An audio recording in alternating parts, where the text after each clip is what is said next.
Então vamos lá, galera. Diversificação de receita. Quais que são as principais formas de geração de receita que um publisher pode ter? Quais que são as formas que eu recomendo, né? E por quê? Então vamos lá. Redes de anúncio. As duas principais, como todo mundo aqui já deve saber, é o AdSense e o AdExchange, tá? Então, duas coisas que você precisa prestar atenção é como encontrar parceiros certificados, tá? E quando que você deve utilizar um e quando que você deve utilizar outro.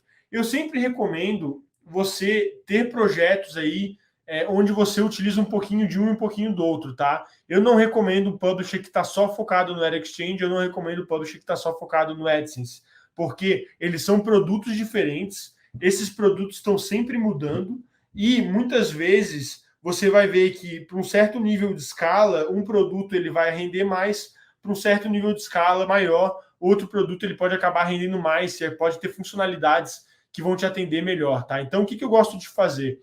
Para projetos novos, é interessante muitas vezes você testar o AdSense, tá? Ou projetos que não estão muito escalados, para você ter uma fonte de receita e um comparativo do desempenho que o AdExchange deve ter. Lembrando que a maioria dos publishers não tem acesso ao AdExchange diretamente, então quando você for rodar o AdExchange, além da questão de segurança, né, da gente ver que tem um risco menor, em geral, menor risco de rodar o AdExchange por alguns motivos, né?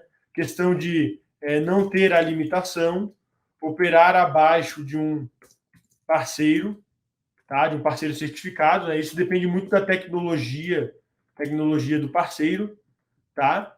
E a gente vê também que o AdSense muitas vezes ele é um self-service, né? Então ele não tem um suporte muito bom e acaba que se você tem problemas de monetização do AdSense, muito provavelmente você não vai ter alguém do Google para atender você. Então o que eu recomendo? Projetos novos, projetos que estão começando, você pode testar o AdSense, até para você ter uma comparação do nível de desempenho, tá? Projetos que você começa a escalar, eu acho aí menos arriscado você conseguir ROI pelo AdExchange, tá? Lembrando que no AdExchange, né, que opera dentro do GAM, você vai também ter acesso a regras de preços, né, regras de preço, mais granularidade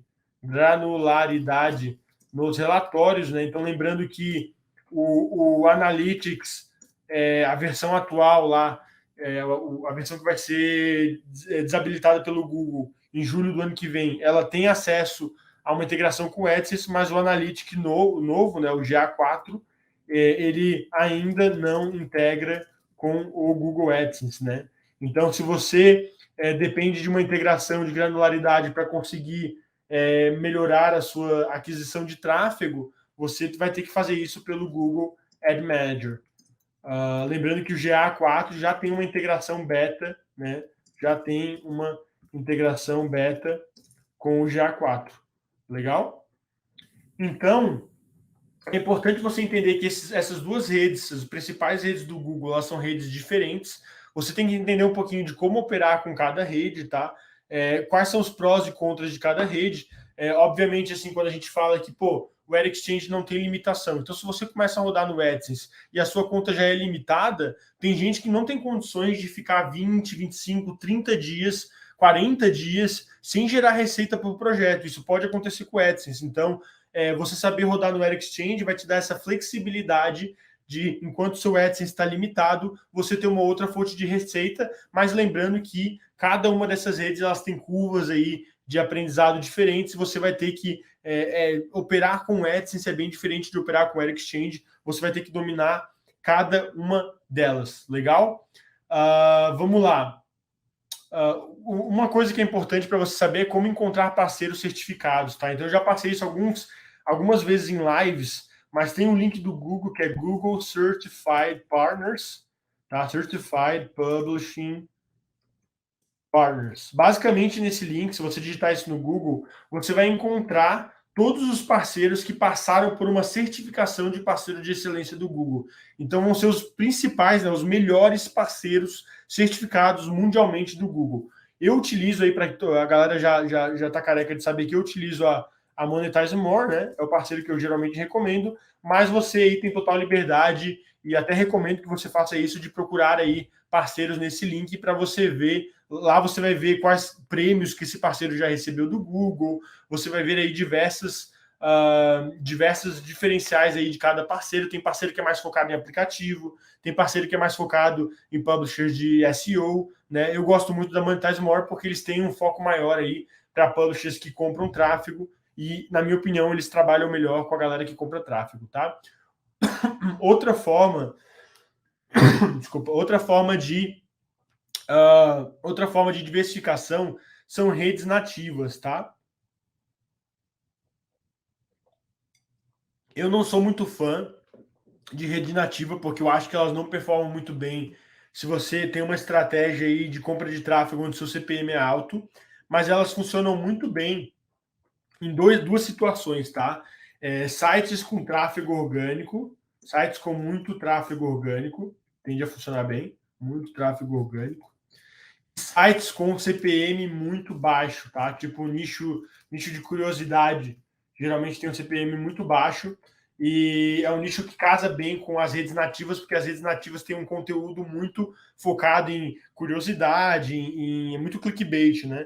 Então, acaba que você pode ter um CTR bem grande nos blocos de monetização de redes nativas. É só interessante lembrar que essas redes nativas, elas tendem a ter um rev share bem agressivo, né? Então, por exemplo, a Taboola, eu sei que ela começa a negociar com 50% de rev share e você precisa aí acabar negociando com eles para conseguir reduzir esse rev share.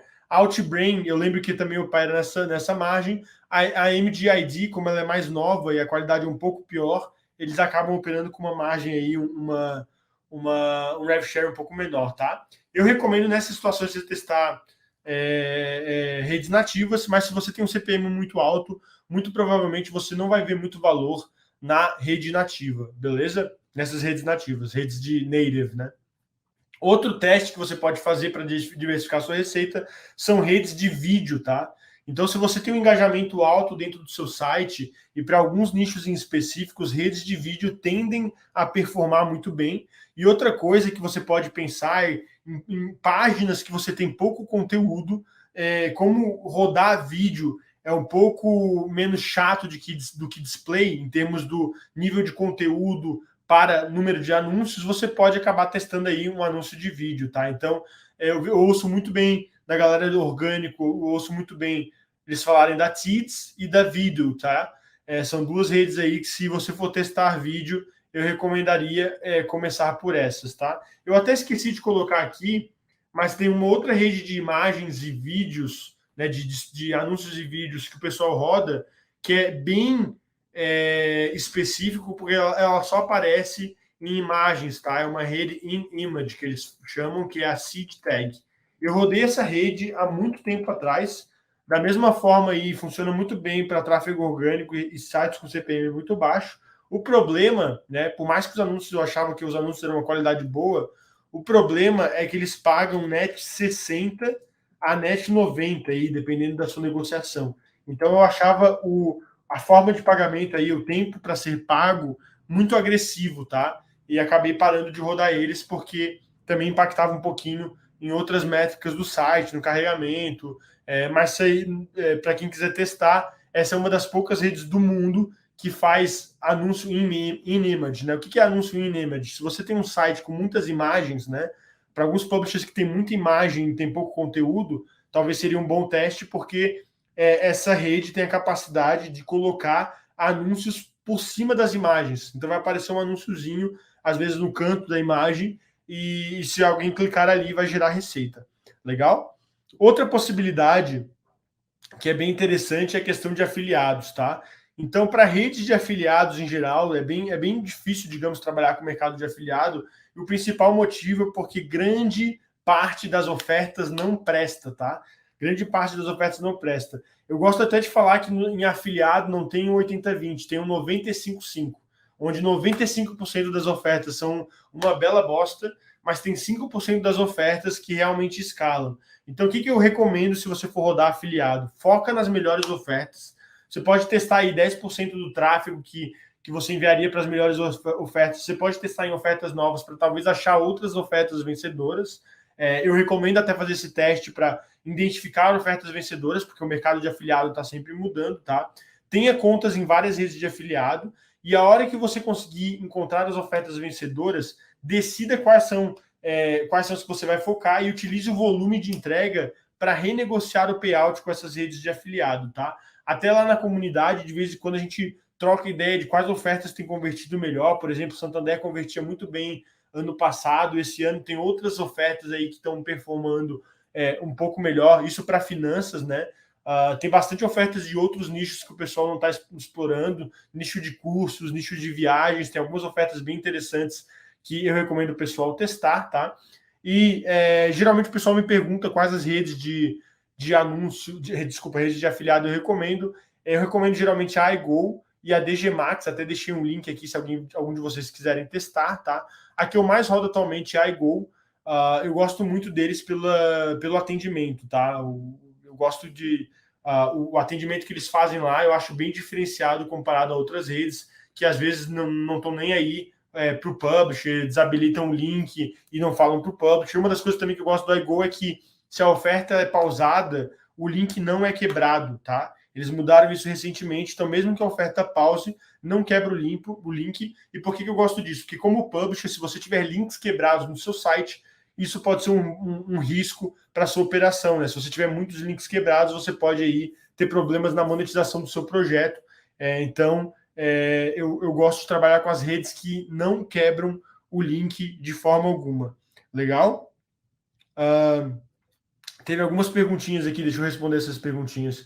O Alexandre Ângeles falou, sou pequeno ainda, cerca de 60 mil views mês, testei a Dex terceiros e rende bem menos que AdSense, pois fica limitando o CPM versus CPC do AdSense. Cara, depende qual que você testou, né? Como você testou a implementação. Como eu falei, o ADEX é um produto bem mais complexo. Para 60 mil views ao mês, eu nem me incomodaria em testar a ADEX. Ficaria só no AdSense, cara. Muito pouco volume para você conseguir ver alguma diferença no ADEX, tá? Percebi também que alguns projetos igual ao meu tamanho têm diversos ADEX na TXT.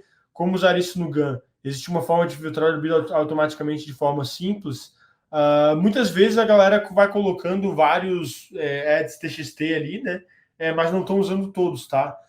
Se você quer descobrir quais que eles estão usando, você pode fazer uma análise pelo Google Console, né? É uma forma de você ver como é que tá os blocos de anúncios e a otimização do Ad Manager de um site, tá? A Mosquinha falou, a M2 tem algum contrato de exclusividade, eu posso sair a qualquer momento. Você pode sair a qualquer momento, não tem contrato de exclusividade. Moscas Aranha nem entrou, já quer sair. Brunão, boa, Brunão. Jefferson, pensei em implementar uma aba para que o usuário consiga fazer seu próprio currículo de forma automatizada através do preenchimento de um formulário com dados profissionais. Da exibir o Ads Premium. Cara, faz muito sentido, tá? Você pode botar uma aba lá, Jefferson, né? Onde você gera esse currículo para o usuário, mas para gerar o currículo você pode ter uma opção lá, né? Assistir anúncio para gerar o currículo. E daí você coloca o anúncio premiado, né? Do Ad Exchange. Isso aí funcionaria muito bem para o seu projeto, cara. Eu recomendo fortemente você testar. Beleza? A Mosquinha, cara, a Mosquinha é engraçada. A Mosquinha eu acho que é só curiosa, tá? Em toda live, sempre faz pergunta, mas acho engraçado. Mas nunca falou quem que é que tá fazendo essas perguntas aí, né? Às vezes eu acho que a Mosquinha é infiltrado da competição. Vamos lá. Outras formas aí, galera, de você monetizar, tá? Redes de aposta, eu não gosto muito de rede de aposta, porque eu acho que os anúncios deles acabam impactando outros tipos de anúncios no seu site. Vou dar um exemplo, tá? Redes de aposta geralmente pedem para você colocar aquele anúncio no topo que empurra todo o conteúdo para baixo. Então isso destrói o viewability dos seus outros anúncios, tá? Mas se você tem um site aí que o CPM é muito baixo ou que o nicho ele bate muito bem com o tipo de audiência que se converte em rede de aposta, talvez seja uma boa para você, né? Então tudo é questão de teste e questão aí de também entender o seu cenário, tá? Outra possibilidade também é infoprodutos, tá? Mas para que o infoproduto, a venda de infoprodutos dê certo, você tem que ter muito claro qual que é a dor da sua audiência e você tem que ter aí testar algum infoproduto como afiliado antes de criar o seu. Eu não recomendo você já de cara criar o seu. Eu cometi esse erro alguns anos atrás, onde a gente queria testar infoproduto e de cara a gente já tentou fazer o nosso, mas foi muito melhor testar outros infoprodutos para ver qual infoproduto que vira antes de investir mais tempo e recurso em cima disso, tá? Mas algumas formas como publishers aí monetizam são formas um pouco mais difíceis, mas são formas que, se você dominar, podem dar um resultado muito legal, tá? Uma delas é a assinatura, né? Então você ter alguma forma de assinatura pelo seu conteúdo. Para que isso dê certo, você tem que ter muito forte a questão de marca, né? De branding do seu site, para que alguém pague, né? Esteja disposto a pagar pela assinatura do seu projeto, do seu site. O branding tem que ser muito forte. E outra possibilidade é a questão de SaaS, de você oferecer algum serviço recorrente para essa pessoa. Vou dar um exemplo. Essa parte de geração de currículo, análise de currículo, isso poderia ser um SaaS, né? Tem até algumas empresas que fazem isso, e o publisher ele pode utilizar esse modelo para ter uma recorrência da sua audiência. Outra forma como a galera utiliza SaaS são aplicativos. Tem aplicativos que, vou dar um exemplo, né? O MyFitnessPal. MyFitnessPal é tipo um aplicativo que faz aí a gestão da sua dieta. Para quem não quer ver anúncios e quem quer ter algumas funcionalidades mais premium, pode pagar pela recorrência ali, como se fosse quase uma assinatura mesmo, para ter acesso a mais funcionalidades. Então, são dois modelos que poucos publishers exploram, mas os publishers que conseguem acertar esses modelos, eles diminuem muito o risco de operação e eles conseguem aí aumentar muito o equity da empresa, porque são modelos aí que é mais fácil depois de você revender a empresa, justamente por serem modelos de menor risco, né, na operação. Legal?